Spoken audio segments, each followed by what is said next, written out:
What are you willing to sacrifice to obtain that dream?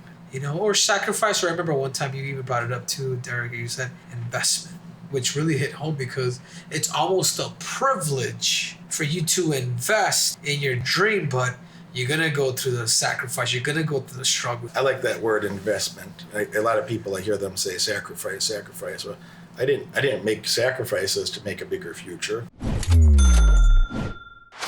Hello. How's it going, folks? Today we have Triple C, a.k.a. Henry Cejudo, a.k.a. Henry Cejudo. Henry's been hanging out, learning the techniques of capitalism from everyone's favorite half-Jew, Derek Moneyberg, and he's officially changed his name to Henry Cejudo. For those that don't know, Henry got himself an Olympic gold medal. Gold, not silver, not bronze, got a gold medal in wrestling. He was the youngest person to ever do that. From any weight division, you were the youngest wrestler to ever get a gold medal. And then, that wasn't enough. Wrestling wasn't enough. He had to go learn some MMA and brush up some other skills, boxing and other MMA skills. So then he got himself a belt at the UFC. But that wasn't enough either, was it?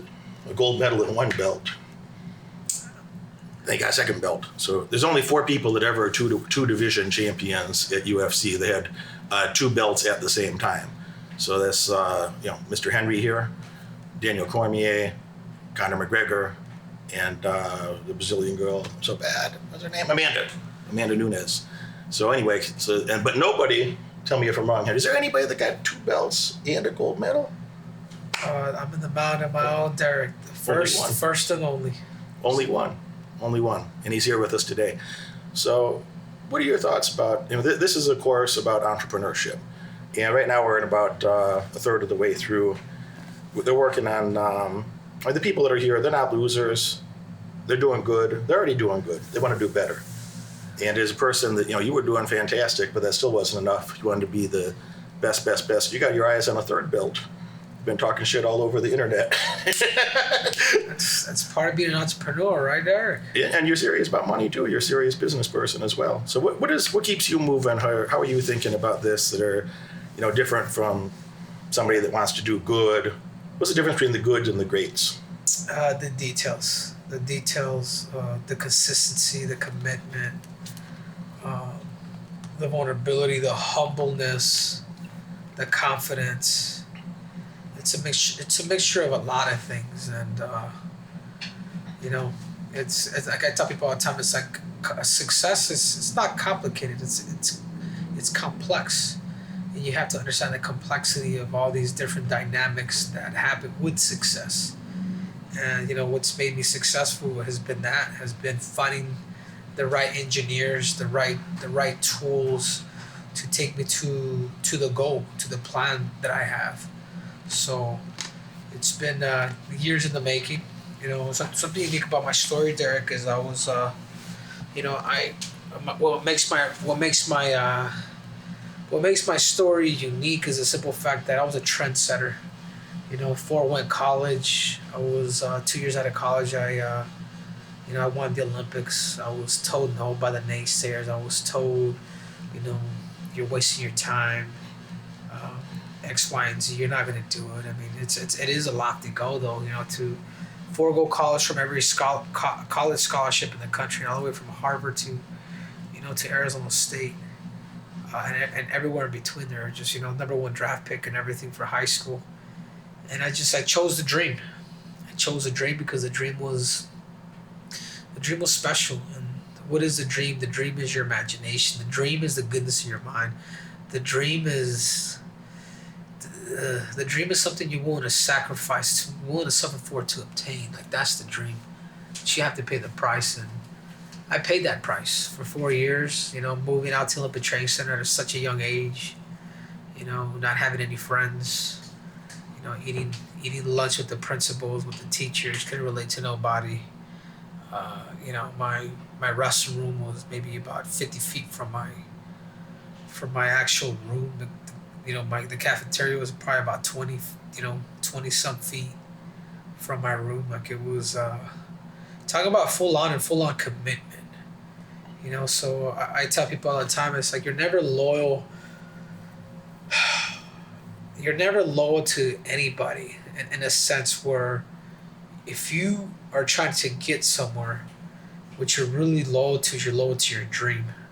And when you're loyal to your dream, you're going to fight the right engineers, the right people, to take you to where you want to get to. So, being selfish is not always, it has like a negative connotation on it. Like, not really. I don't trust somebody who's not selfish. Yeah. I think they're full of shit. I think they're either lying to me or they're f***ing stupid. Yeah. That's what I hear when somebody's, that selfishness is a bad thing. Because, I had a conversation once, and I was delighted to meet this man, the former CEO of General Electric, Jack Walsh.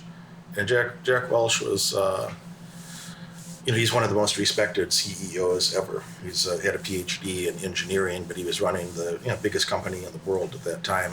And I got to meet him after he was retired, a couple of years before he died. And Jack said, he says, he's got a Boston accent. He's an old man in his 80s with his deep Boston accent. He says, the trouble with these millennial kids, they want to give. They want to give. They think everything's free. Just give it all away. He said, but they haven't fucking done nothing yet. He said, that's like I show up in I got a horse and I got a wagon. I show up in front of the people. I stand in the back of my wagon. I say, it's all for you. It's all for you. But there's nothing in the wagon. Yeah. And that's, when I hear these people say that selfishness is a bad thing, there's nothing in the wagon. You got to go do something and accomplish a couple of goals before you have the intellectual resources, the social resources, the financial resources that you can share with others or help other people. You can't help other people if you didn't do anything yet. Yeah. No, exactly. But even goes back to that extent, Derek. Like, I'm loyal to my dream. When I'm loyal to my dream, I'm gonna find the right people. Good people aren't always the right people. We need the right people. And this is why you need business, even for me as a fighter. It's like, yeah, he may come with a few notches on him, but if he's good at his craft, I mean, that's what I'm gonna do. So I can get from point A to point B. So I can get to the so-called promised land. From Henry Cejudo. We have to, so that I think that's the biggest thing is like, and it's unfortunate because I see a lot of fighters that are still in the same position. Still, they think going harder, training harder is going to get you better. Little do they know, man, they're actually getting worse. Can you structure the right team? You know what I mean? And that's what you've done, Derek. You've structured the right team. And that's why you've been able to, to make your career, extremely lucrative. To where, you get guys like me that I'm able to, to reap some of the riches that you've done. And I'm able to pick your brain, you're able to pick my brain, and Henry's always after me for business. I'm always after Henry. He's teaching me some wrestling, teaching me some philosophies of MMA, wrestling, grappling, relationships of striking and grappling, and so we spent the last 3 days training together. Spent a lot of time on the mat. So yesterday we were over almost 5 hours. Yeah. And some people don't have the attention span for that. Some people, I think you trained a lot of people. You trained with a lot of people. A lot of people don't have the attention span for that. But you see me take these breaks, and I'm curious your perspective of it. Of how would you explain that to some of my clients here? That you see me, I'll work on something. I take a break. I think about it for 1 minute. Go back and do it a little better. Take a break for a minute. Think about it. Do it a little better. How do you see that? No, I think it's we're both similar in those different ways. So even coming today, I'll kind of wander around and just like you'd be like, freaking walking zombie, but. I take that to really dissect and think about, feel the motion. But for me, I gotta kind of walk and do certain things like that. But when I teach Derek something, like he'll learn certain thing, he'll sit down and he'll think about it, and I'll see his eyes all of a sudden kind of, he's like that, like he's blind. And then a minute later, he's spitting facts. He's spitting exactly what I just told him. He's repeating it to me, and then he's actually doing the technique. So, I think Derek, if you're like that, if you've always been like this since you were a kid, man, you'd be a hell of a fighter, dude. Because I think that's what separates you in businesses, the details, the accountability, the persistence, no, let's keep working here before we move on to the next stuff because I have to understand it and get it first and feel it first. I want to make everything beautiful, and I want it to be as close to perfect as it can be. And you see me in a few contexts. You and I have done things together, and in Las Vegas, you spoke at one of my events over there. That was fun. So you met some of my clients in person. You see me on my construction site. You see me dealing with some other business things. You see me in the training room when you're coaching me and telling me what to do in that context. And yeah, man, I like my ego. You and I both have a little bit of ego, but you know what we both like better than our ego is our fucking results. I like to have results. So I like to go find people that are the best in the world at something to show me, hey, dummy, pay attention over here. You see that little bing, bing, bing, bing, bing, bing, Yeah. And I can learn so much quicker that way. It was what you said about having the right team. It don't have to be nice. These people don't come to me because I talk nice to them. I don't give a fuck about their feelings. I don't care if they feel like shit. I don't care if they slept 2 hours last night and I still expect them to be on this call. I don't give a shit if they got a cold or a fever. But you know what I do care very deeply about is I care about their long-term results. I hope they're uncomfortable in the short term. I want them to be uncomfortable and eat a pile of shit. I'd rather they eat a pile of shit for the rest of this year and all the next year or two, but learn the things that they need to know that they can be very successful. When an opportunity comes, they'll be able to identify it. They won't panic. They won't freak out, and they'll be able to capitalize on it. Yeah. While other people are running away, they're going to be able to profit from that because they're going to see things other people don't. But I don't give a shit if they're uncomfortable, and I don't mind if I'm uncomfortable when I'm learning something. Like that's part of being like a mature adult or a high functioning human. Yeah, and not just that, Derek, but even as a champion in sports, man, it's like in order for you to reap your rewards is you do have to put yourself in deep waters. Put yourself in some deep waters where you're gonna find a way to storm out of that thing and be better because of it. So once you get to deep waters, man, you understand those trenches and some of those trials where you will be, tumbled through, and am I gonna live off of this rip current? You know what I'm saying? And when you come out of it, you're like, okay, I don't want to go through that again, but I know it, and I know very well. I'm gonna poke you one more time. Like, what do you think if you had to give advice to somebody? There's people here that are younger than us, older than us. I'd say the common thing, they're already doing well at something, but they want more entrepreneurial income. They know that a traditional job is not right for them the same way that you or I is. I don't want a traditional job. I quit my last job when I was 19.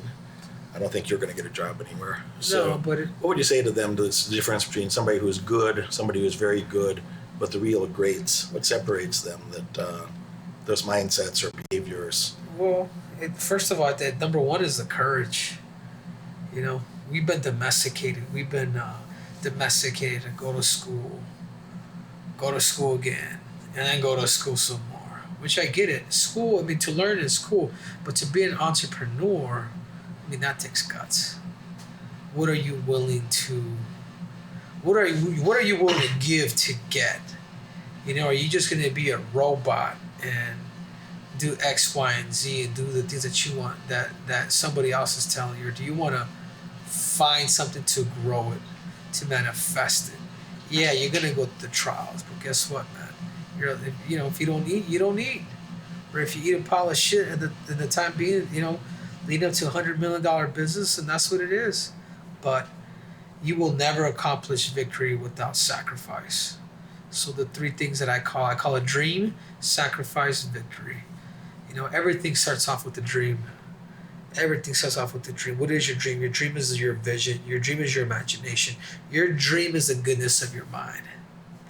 And then 2 is your sacrifice. What are you willing to sacrifice to obtain that dream? Because a lot of us can talk, or sacrifice. Or I remember one time you even brought it up too, Derek. You said investment. Which really hit home because it's almost a privilege for you to invest in your damn dream, but You're going to go through the sacrifice. You're going to go through the struggle. You're going to go through all these different stages. But you're right. At the end of the day, it's all about investments. So if you dream big, invest all, you guys will enjoy victory. I like that word investment. A lot of people, I hear them say sacrifice. Well, I didn't make sacrifices to make a bigger future. I made investments to make a bigger future, a better future. And I thought to myself, what could I say no to today to say yes to a brighter tomorrow? What are the things you have to say no to now so you can have, bigger, better, more in the future? So I always thought about that as an investment. And a lot of people do say sacrifice. I know that's a common way of thinking about it. But it might feel like a sacrifice in the short term, but it is an investment. But at times, fuck, it is, because I do want to go over here, but it's like, you got to invest. But I mean, however, it's like first you sacrifice, you struggle, you suffer, then you succeed. You sacrifice, struggle, suffer, success. The 4 S's, 3 C's, triple C, 4 S's. Yeah. You see what I'm saying, Derek? But I think in business, but I think sometimes in the fight game and all that, it's like, dude, hey, there's sacrifices, man. That shit's, it's made in the sense of your food, the time. Like it's a different game, but sometimes you struggle during, some of the trainings, you getting your ass beat, things of that nature. So there's so many layers to whatever it is that you actually reach success. So the sacrifice, struggle, success. I think last thought, you and I were talking in the Maybach the other day.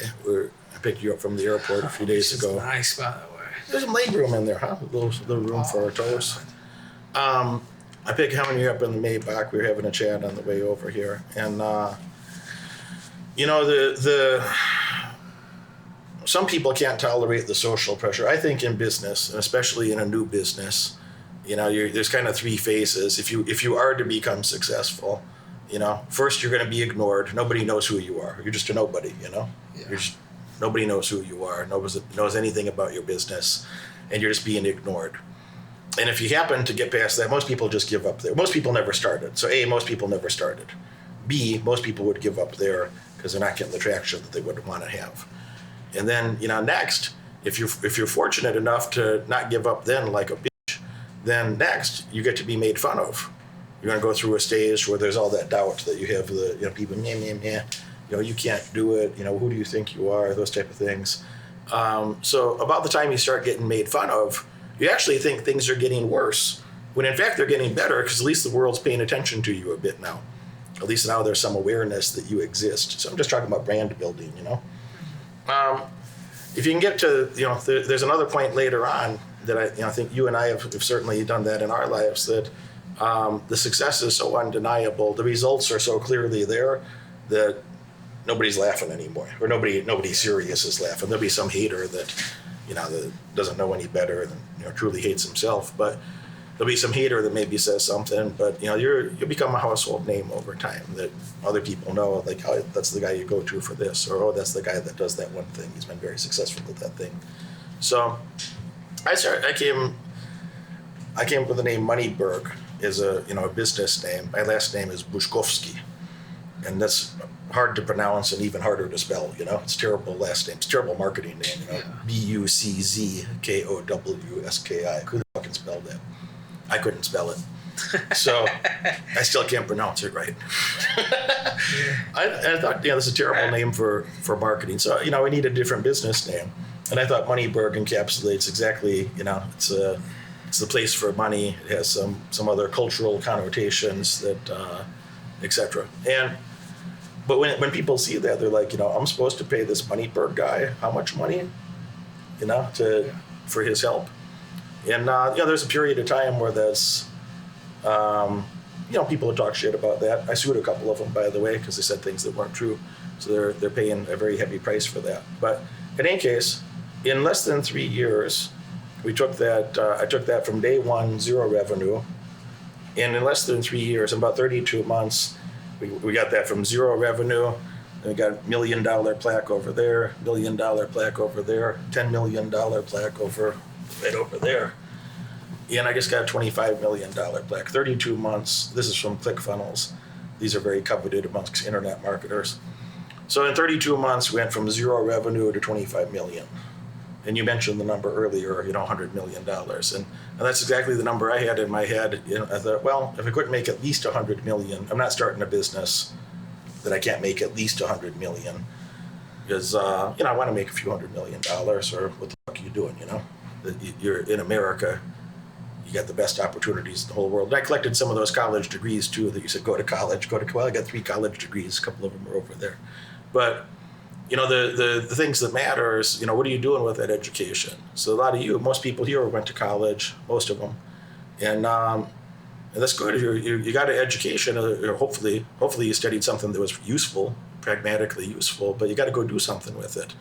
But the main point that I'd want to make right now is that, people are going to doubt you. People are going to talk shit about you. One of my closest friends, he was very concerned about me when I said, no, we're calling it, Moneyberg, Derek Moneyberg. And he's like, what are you doing? He really thought I was like, have you lost your mind type of look, And he's like, nobody in the media is going to be able to talk about this, et cetera, et cetera, et cetera. So I'm like, no, that's not true. You'll see.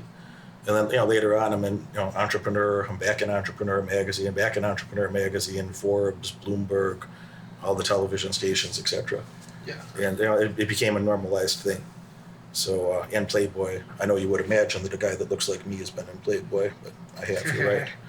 So, any case, I'm sure you had those moments. You touched on it earlier, where other people doubt you. Sometimes you even think you're a little crazy yourself, or you doubt yourself, and people poke at you a little bit. But when the results are there, when you got those big ass belts around your waist and big heavy metal hanging from your neck, is nobody's doubting that anymore, Exactly. No, it's beautiful, Derek. It's beautiful. It's beautiful, the journey of conquering, of the lessons that you learn throughout the journey. And I think that's the biggest thing that I take from there. So at the same time, there has to be hard work, but enjoyment too, of watching this baby grow. And you watch that baby freaking turn into a damn monster. That's beautiful. So that's my 2 takes. Thank you, sir, for taking the time, having a little chat with us. I appreciate your coaching and training this week. The flexing up hard. Triple C came out. Flexing up hard on Moneyberg over there. Thank you, Derek. Thank you for taking the time. Make a comment in the comment box. Say thank you to Henry for spending some time with us. Put a question in there. I'll come answer a few questions for a bit. Henry, I'll see you soon. Some people are confused. They say, Derek, what is the 10 Commandments of wealth? Not the 10 maybes of wealth. It's the 10 core things that you're going to need to know about in detail if you'd like to accumulate significant wealth in your lifetime. Click this link up here to find more information, exactly what is the 10 Commandments of wealth, how is the program structured, what's inside of it, how are you going to benefit from it. If you're doing well already and you'd like to do better, click that link and find out more. There's over 100 hours of content in this program. I've interviewed dozens of world champions that shared what it took for them to win, to be the top Hall of Fame athletes in their respective areas. And I brought a lot of other superstars in there from business, from legal, people that are real world entrepreneurs that made serious money, as I have myself. We all share with you what are the foundations you're going to need to know if you want to be successful yourself. Be a chooser, not a loser. Click that link, find out more. I'll see you inside.